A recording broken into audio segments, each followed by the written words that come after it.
The air in an ancient Near Eastern slave market is thick and unforgiving.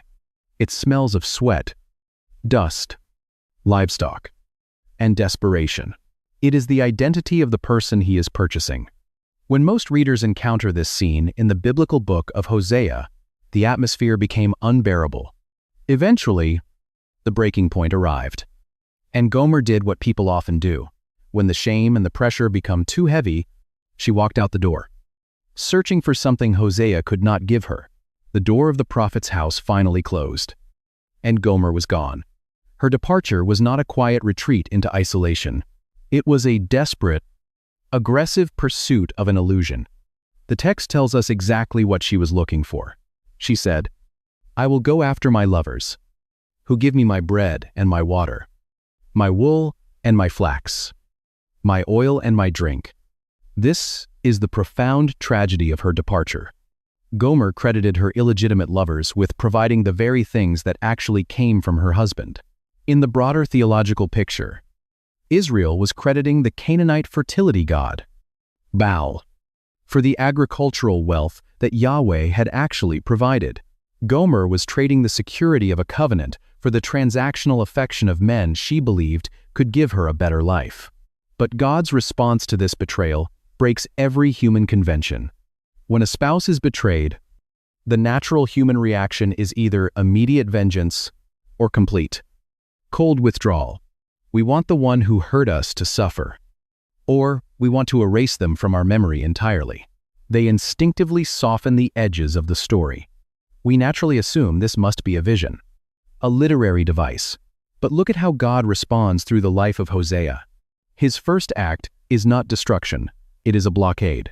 He says, "I will hedge up her way with thorns, and I will build a wall against her, so that she cannot find her paths."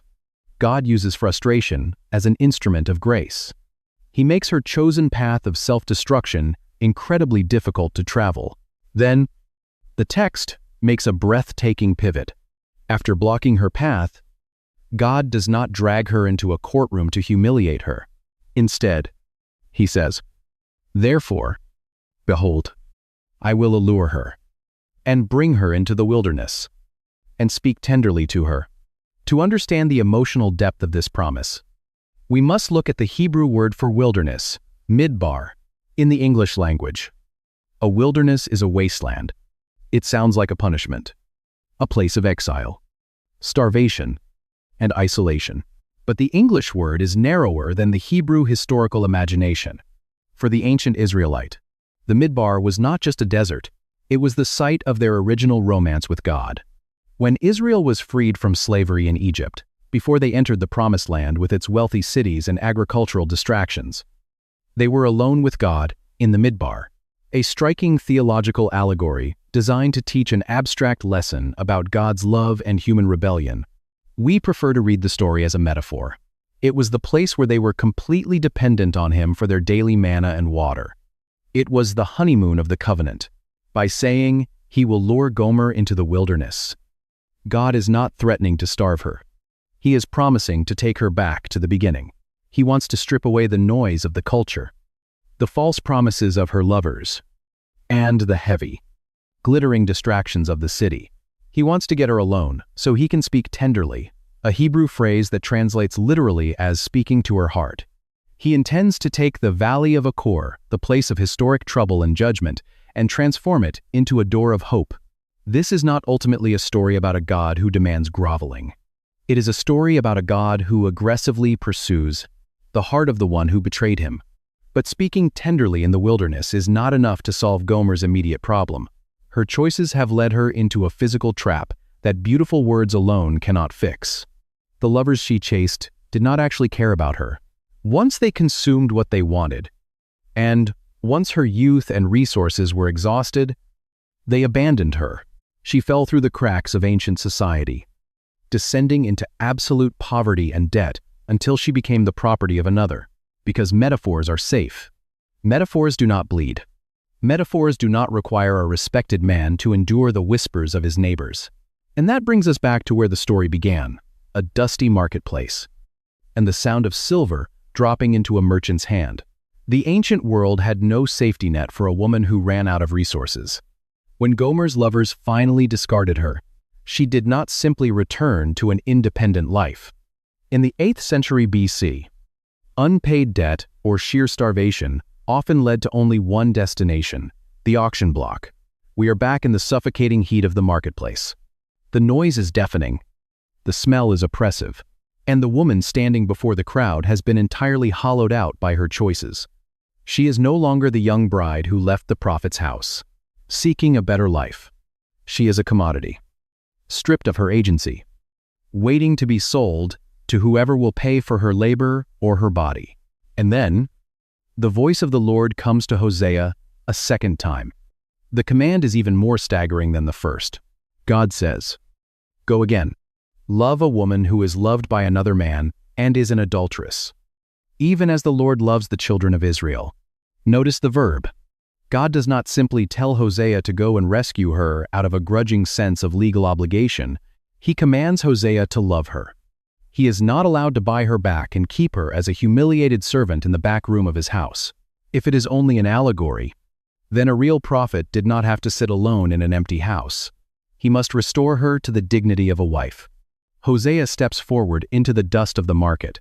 He reaches into his pouch and begins to count out the payment. 15 shekels of silver, a homer and a lethek of barley. To understand the devastating beauty of this moment, we have to look at ancient Israelite law.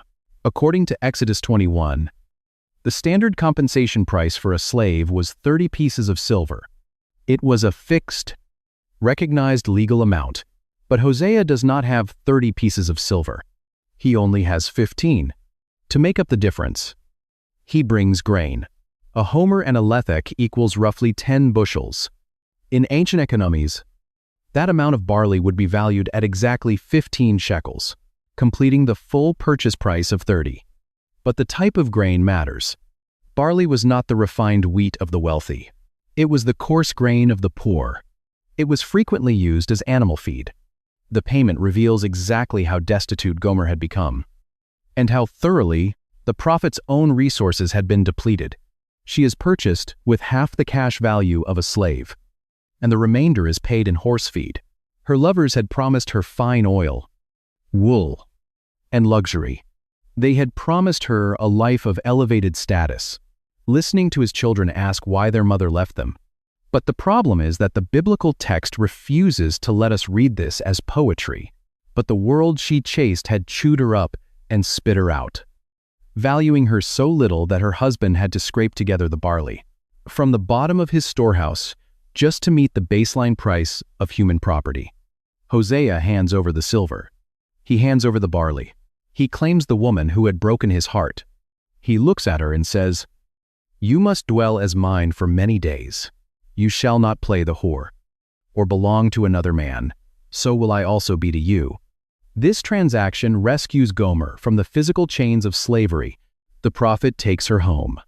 The immediate crisis is resolved. But what does this transaction mean for how we read prophetic lives?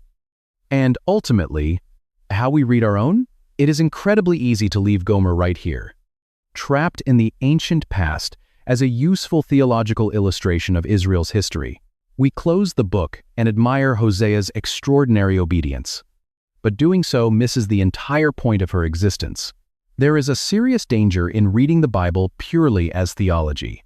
When we do, we strip the blood, sweat, and tears from the human beings trapped inside the text.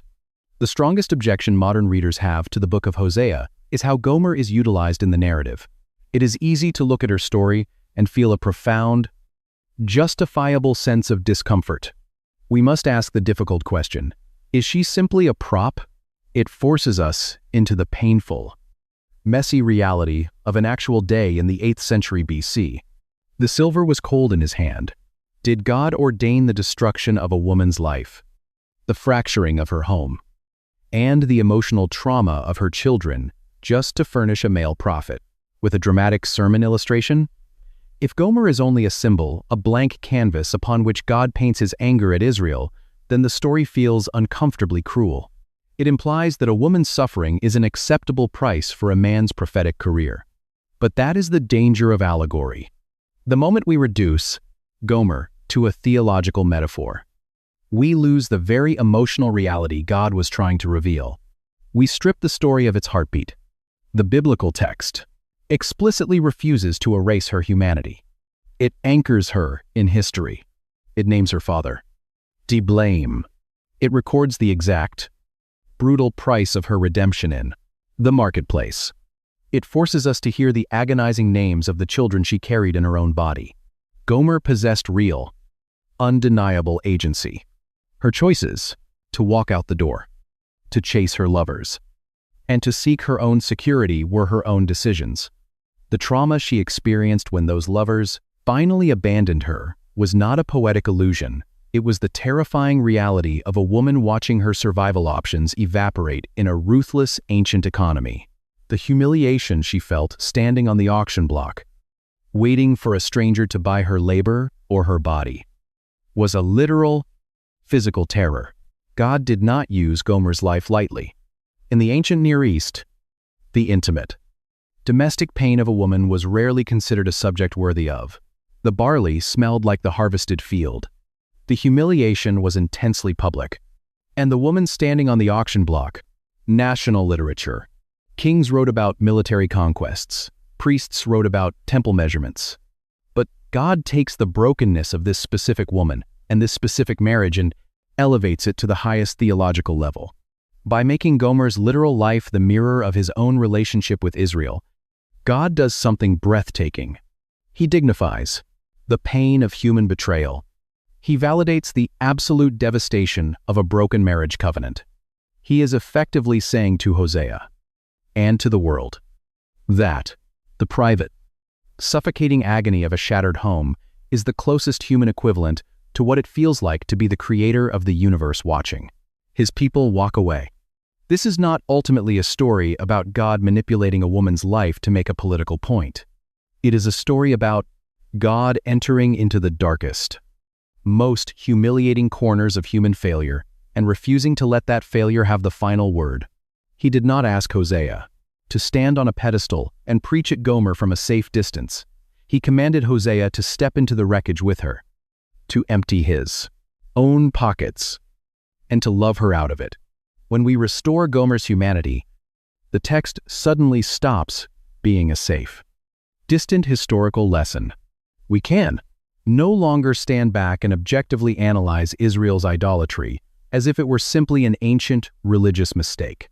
If Gomer was a real woman, making real choices, chasing real illusions, and needing a real rescue, then she ceases to be just a mirror of ancient Israel, stripped of her freedom, exhausted, and sold to the highest bidder, was his own wife. Her name was Gomer. She becomes a mirror of something much closer to home. She becomes the reflection of the reader. And this is where the ancient story breaks out of the 8th century and demands an answer from us today. When we look at Gomer standing in the marketplace, the instinctive human reaction is pity mixed with judgment. We read the narrative of her wandering, her betrayal, and her inevitable collapse. And we wonder how anyone could be so completely blind. How could she leave a covenant of safety to chase lovers who would eventually discard her in the dust? But the moment we ask that question, the text turns the mirror directly toward us. The uncomfortable. The devastating truth of Hosea's prophecy is that we are Gomer. We may not bow down to a Canaanite storm god or burn incense on a high place. But the mechanism of the human heart remains exactly the same. We do not chase ancient idols. We chase modern lovers. We pursue the illusion of absolute control. We chase the approval of our peers, the accumulation of wealth, the security of our careers, and the temporary numbing of our daily anxieties. Like Gomer, we look at the things we have built and say, "These are the lovers who give me my bread and my water." The question is not what this story symbolizes. The biblical writer makes the spiritual connection clear. The real question is how a holy prophet of God, we credit our own intellect for our provision. We credit our bank accounts for our safety. We give our deepest emotional loyalty to systems and relationships that do not actually possess the power to sustain us. And the betrayal rarely begins with a dramatic, rebellious exit. It begins with a slow, quiet drift, a divided affection, a shifting of trust.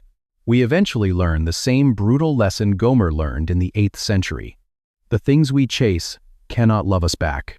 When the economy shifts, when the career stalls, when the health fails, or when the approval fades, those false lovers abandon us. We are left spiritually exhausted, emotionally bankrupt, and trapped by the consequences of our own divided loyalties. We end up in the marketplace of our own making, discovering that the freedom we chased was actually a prison. If this were a story governed purely by human logic, our betrayal would be the end of the narrative. But Hosea was commanded to act out the staggering, illogical nature of divine love.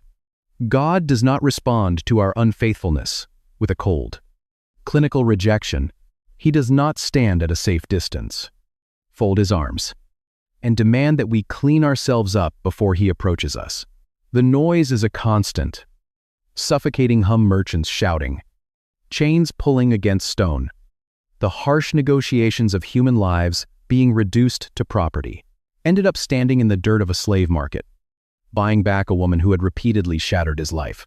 He responds with a relentless, deeply emotional pursuit. He is the God who actively hedges up our destructive paths with thorns, using the painful frustration of our circumstances as an instrument of sheer grace. He is the God who intentionally draws us into the wilderness, stripping away our false securities not to punish us, but to speak tenderly to our hearts. He is willing to look foolish to get us back.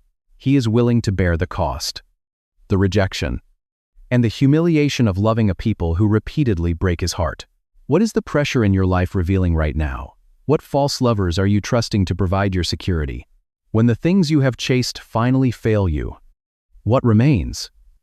The story of Gomer answers that question. What remains is a God who walks into the marketplace to buy back what is already his. Hosea's 15 shekels of silver and measure of barley provided a temporary, beautiful freedom for one woman in the ancient Near East. It restored one fractured home. But that local, historical transaction was only a shadow. The pattern was not yet finished. Centuries later, the price of silver would appear, again in the biblical narrative. But this time, the transaction would not involve a human prophet in Samaria, and the cost of redemption would be far greater. And more deeply, why would the God of the universe command a man to endure this exact, literal agony? Step back and look at the entire architecture of this story. For centuries, the image of Hosea, standing in the marketplace, stood as the ultimate biblical picture of covenant love. A heartbroken husband publicly buying back his own ruined bride. But God was not simply leaving us with a beautiful historical illustration. He was tracing the outline of a future reality. The 15 shekels of silver and the measure of barley were pointing toward a much greater, much darker marketplace. Nearly 800 years after Hosea bought his wife, the price of a slave appeared again in the biblical narrative. But this time, it was not being counted out by a faithful prophet to rescue a broken bride. It was being counted out by religious leaders to purchase a betrayal, 30 pieces of silver. It was the exact, legal value of human property established in the book of Exodus. It was the precise total Hosea had scraped together, with his silver and his rough barley. Judas Iscariot took those 30 pieces of silver to hand over Jesus of Nazareth. Here, the ancient pattern reaches its staggering, redemptive conclusion. Jesus is the ultimate Hosea. He left the uncorrupted heights of heaven. For centuries, Gomer has been treated simply as a two-dimensional prop.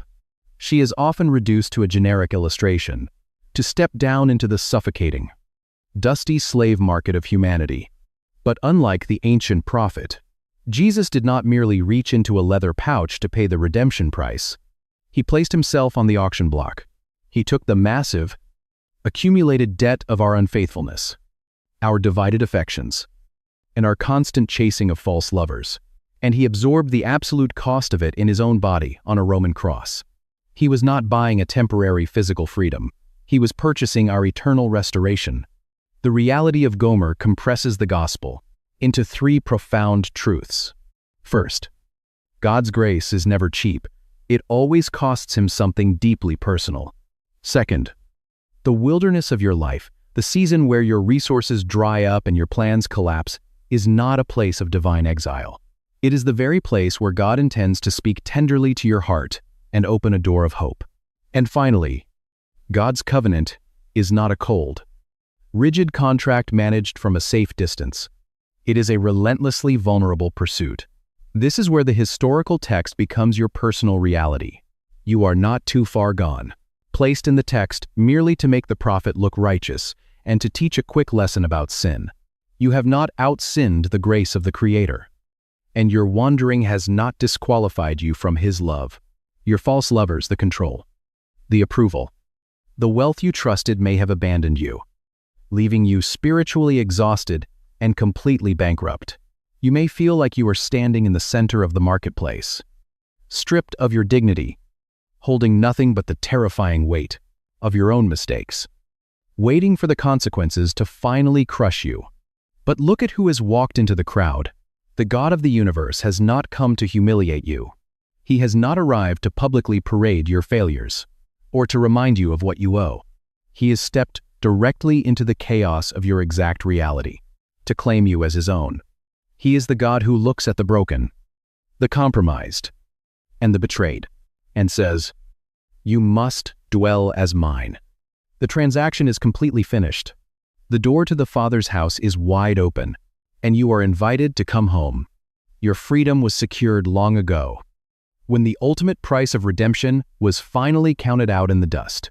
If this journey through Scripture helped you see the relentless nature of God's love, consider subscribing to the channel. But the physical details of her life demand that we look closer. This is not ultimately a story about a prophet's radical obedience. Share this study with someone who needs to know they have not wandered too far to be brought back. It is a story about God's devastating vulnerability. By examining Gomer's life, her debated past, her agonizing motherhood, and this final, humiliating purchase, we discover that God's covenant love is not a clean, abstract theology. It is a relentless, socially costly pursuit of the broken. But Hosea did not start in the marketplace. To understand the 15 shekels of silver currently resting in his hand, we must rewind the story. We must go back years earlier, before the betrayal and the heartbreak, to a single command that defied all religious logic. The 8th century BC, in the northern kingdom of Israel, was an era of glittering deception. Under the heat of the Levantine sun, the atmosphere is utterly devoid of dignity. Into the middle of this chaos steps a man who does not belong here. Under the reign of King Jeroboam II, the nation was experiencing an unprecedented golden age. The borders were expanding. Trade routes were secured. The merchant class was accumulating massive wealth. Archaeological excavations from this period have uncovered houses built with expensive dressed stone and furniture inlaid with intricately carved ivory. But underneath the veneer of economic prosperity, the nation was spiritually rotting. The people had not completely abandoned Yahweh. Instead, they had simply added him to a crowded pantheon.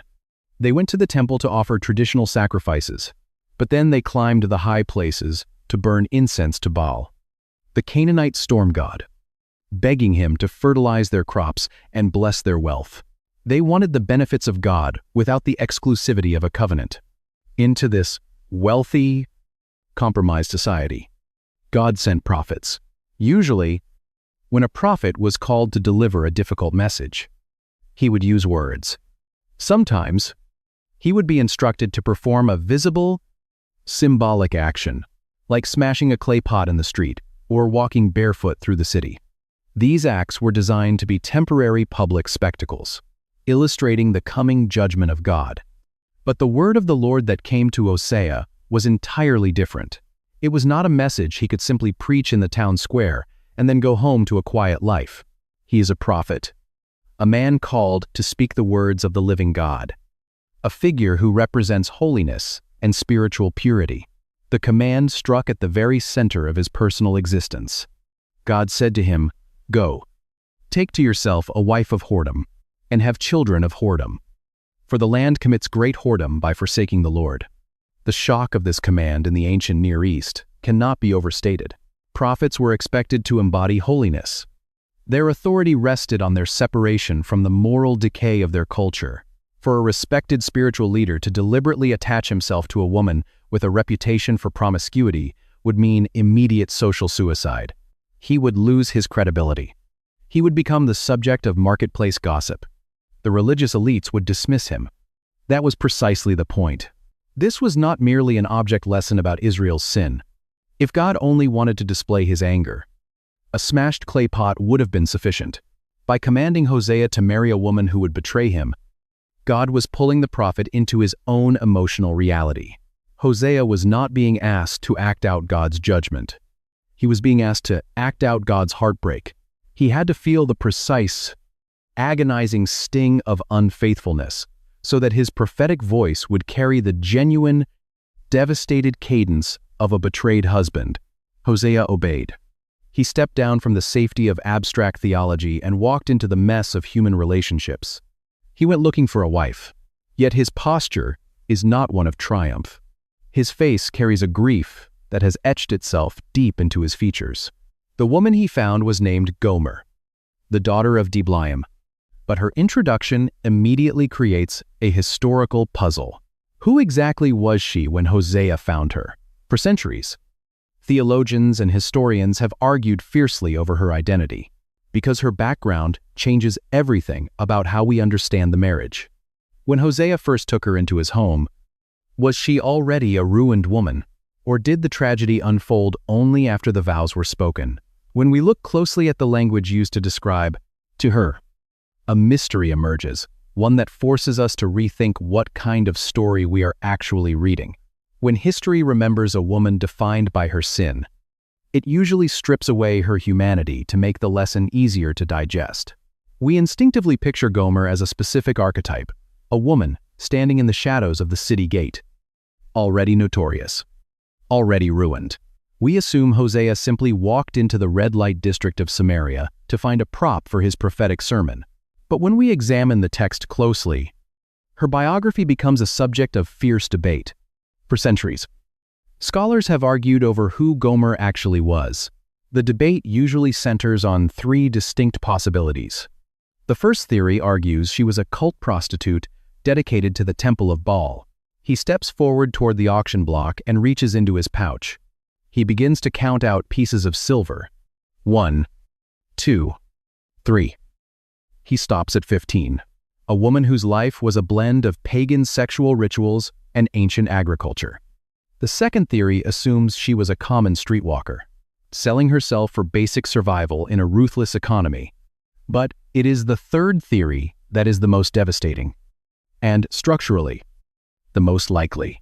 The secret lies in the specific Hebrew terminology used in the command. God does not tell Hosea to marry a zona, the standard clinical Hebrew word for a professional prostitute. Instead, God commands him to take an eshet zainanim. The phrase translates literally as a wife of whoredoms. The plural form of the noun in Hebrew often denotes an abstract quality, a prolonged state of being, or a deep inclination. It points to a condition of the heart rather than a specific job title. The English translation is accurate, but the original term carries an additional sense that we often miss. In the context of 8th century Israel, an eshet zanunim likely described an ordinary woman who was completely absorbed into the idolatrous, compromised culture of her day. She was a daughter of her era, infected by the spiritual unfaithfulness of her nation. If this third theory is correct, it changes how we read the entire marriage. It means Gomer was not necessarily a public scandal on her wedding day. When she stood before Hosea and made her vows, she may have simply been a young woman from Israel. Her betrayal was not a shocking upfront transaction. It was a slow, agonizing drift. Think about how this changes the emotional weight of the story. 15 shekels of silver is not enough. The standard legal price for a human being in the ancient world is 30 pieces of silver. He is short. God's relationship with Israel did not begin with immediate betrayal. According to the prophets, God found Israel in the wilderness, entered into a covenant with her at Mount Sinai, and loved her as a bride. The idolatry crept in later, slowly pulling her heart away from the God who had rescued her. If Hosea's marriage is meant to mirror God's relationship with Israel, then Gomer's unfaithfulness was likely a tragedy that unfolded gradually over time. Hosea did not marry a metaphor. He married a woman he intended to build a life with. He watched the distance grow. He noticed the unexplained absences, the quiet deceptions, the changing scent of her clothes, the divided affections. He felt the exact, suffocating weight of a love that is no longer returned. Gomer was not just a theological label. She was a complex human being, possessing her own agency and making her own tragic choices. And whether she was broken from the start or drifted away slowly, the private agony of Hosea's home could not remain hidden forever. The tragedy of their marriage was about to take on a physical, lasting form. The brokenness was about to be given a name. 3 names. In fact, the marriage of Hosea and Gomer did not remain a private sorrow. A fractured relationship eventually produces visible consequences. For Gomer, the breakdown of her marriage was recorded not just in silent resentment or late-night arguments, but in the birth of 3 children. So, to make up the difference, he adds something else to the transaction, a homer and a lethek of barley. It is animal feed. When we read prophetic literature, it is easy to skip over the births as mere theological data. But we must remember the physical reality of this home. Gomer experienced the exhaustion of pregnancy, the danger of ancient childbirth, and the daily demands of nursing. She was a mother, and her children became the living billboards of a broken covenant. The first child was a boy. The biblical text makes a very specific note. She conceived and bore him a son. The pronoun is crucial. She bore him Hosea, a son. The Lord commanded the child to be named Jezreel. It was a heavy, ominous name, recalling a valley infamous for a historical massacre, signaling that God was about to judge the royal house of Israel. But despite the dark prophecy attached to the boy, he was Hosea's son. Then, time passes. The distance between husband and wife widens. Gomer becomes pregnant a second time. But here, the biblical writer makes a chilling, subtle shift. Read the grammar carefully. She conceived again and bore a daughter. The word him is missing. The omission is deafening. Hosea is handed a newborn baby girl, looking into the face of his wife, carrying the agonizing realization that the child in his arms is likely not his own. The Lord tells Hosea to name the girl Lo Ruhamah. The name translates directly as no mercy or unpitied. It is a declaration that God's patience with Israel's idolatry has run out. It is a humiliating, patched-together payment, scraped from the bottom of his resources. But the most shocking part of this transaction is not the poverty of the price. Soon after, a third pregnancy follows. Once again, the text simply says, she bore a son. The pronoun connecting the child to Hosea is completely absent.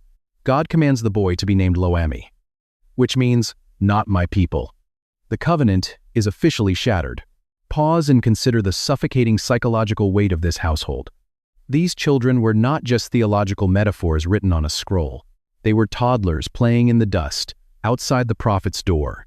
Imagine Gomer's daily reality. Every time she heard her husband call their daughter in for dinner, he was shouting, "No mercy." Every time he spoke to his youngest son, he was saying, "Not mine." The neighbors would have heard it. The entire village would have known. Gomer was raising children who carried the permanent, auditory brand of her own unfaithfulness and Israel's impending doom. She was a mother trapped in a disintegrating home, nursing children whose very names declared that they were rejected. We often focus entirely on Hosea's pain, but the text forces us to see Gomer's agonizing reality as well. She was not a silent, unfeeling villain. She was a woman living under a microscope of public shame, married to a man who represented the God she was running away from. The tension in the house could not hold. A home built on suspicion, broken vows, and public humiliation is a fragile structure.